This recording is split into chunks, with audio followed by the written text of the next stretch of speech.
warahmatullahi wabarakatuh. Perkenalkan, nama saya Nur Arvina. Saya dari kelas 1E D3 Akuntansi, nomor absen 20. Nah, di sini saya akan menjawab beberapa pertanyaan mengenai leasing.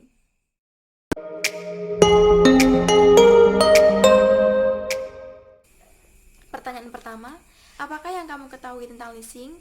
Jelaskan alasan kamu apakah leasing, kredit atau pembiayaan bank umum, dan customer finance itu sama atau berbeda.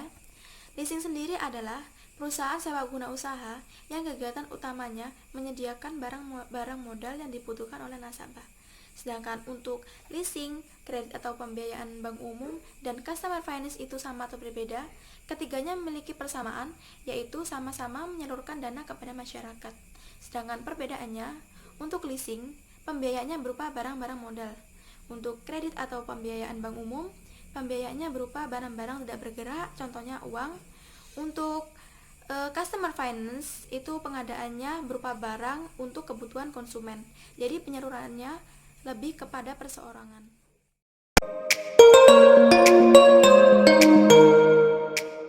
Yang kedua, sesuai dengan peraturan pemerintah, gambarkan pihak-pihak yang terlibat dalam proses atau mekanisme sewa guna usaha atau leasing, juga peranan dari masing-masing. Di sini ada 5 pihak yang terlibat dalam proses atau mekanisme sewa guna usaha ini. Yang pertama ada lessor, yaitu pihak atau perusahaan yang membiayai keperluan barang dan modal yang dibutuhkan oleh nasabah. Yang kedua ada leasee, yaitu nasabah yang mengajukan leasing. Yang ketiga ada supplier, yaitu pihak yang menyediakan barang-barang modal yang akan dileasingkan sesuai dengan perjanjian. Yang keempat ada asuransi, yaitu pihak yang menanggung resiko perjanjian antara lessor dengan leasee. Yang kelima ada bank atau kreditor, yaitu pihak yang menyediakan dana untuk lessor, juga menyediakan dana untuk supplier dalam menyediakan kebutuhan barang-barang modal yang akan dileasingkan atau akan dijual pada lessor atau leasee.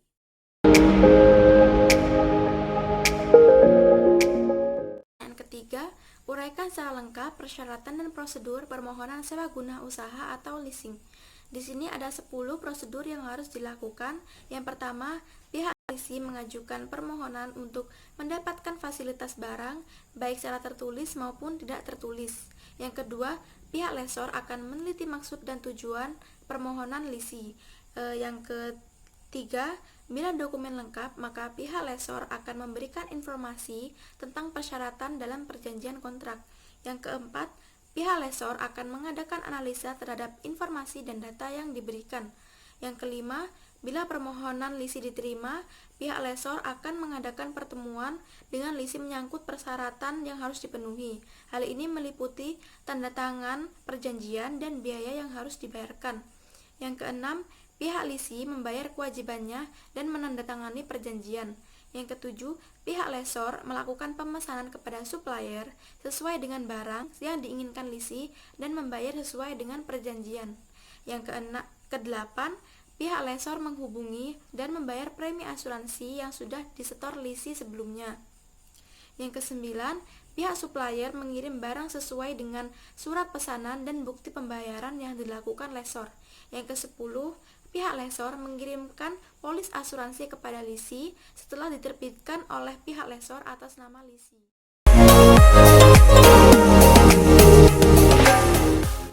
Pertanyaan keempat, jelaskan apa yang dimaksud dengan leasing agreement dan apa saja yang termasuk di dalamnya. Leasing agreement adalah perjanjian yang dibuat antara lessor dan leasing, di mana perjanjian tersebut memuat kontrak kerja bersyarat antara kedua belah pihak. Isi-isinya yaitu yang pertama nama dan alamat leasing, yang kedua jenis barang modal yang diinginkan, yang ketiga jenis atau jumlah barang yang dileasingkan, yang keempat syarat-syarat pembayaran, yang kelima syarat kepemilikan atau syarat lainnya, yang keenam biaya yang dikenakan, yang ketujuh sanksi atau denda apabila leasing ingkar janji. Nah, setiap fasilitas yang dibebankan oleh lessor kepada leasing tidaklah sama.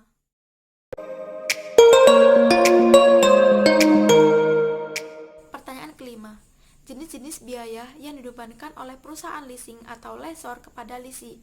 Di sini ada 4 biaya yang dibebankan kepada leasing. Yang pertama yaitu ada biaya administrasi yang dihitung per tahun. Yang kedua ada biaya materai yang untuk perjanjian. Yang ketiga yaitu biaya bunga untuk barang yang dilisikan. Biaya yang keempat yaitu premi asuransi yang akan disetor kepada pihak asuransi. Itu tadi 5 jawaban saya mengenai pertanyaan tentang leasing. Apabila ada salah kata, mohon maaf. Semoga bermanfaat dan terima kasih. Sekian dari saya. Wassalamualaikum warahmatullahi wabarakatuh.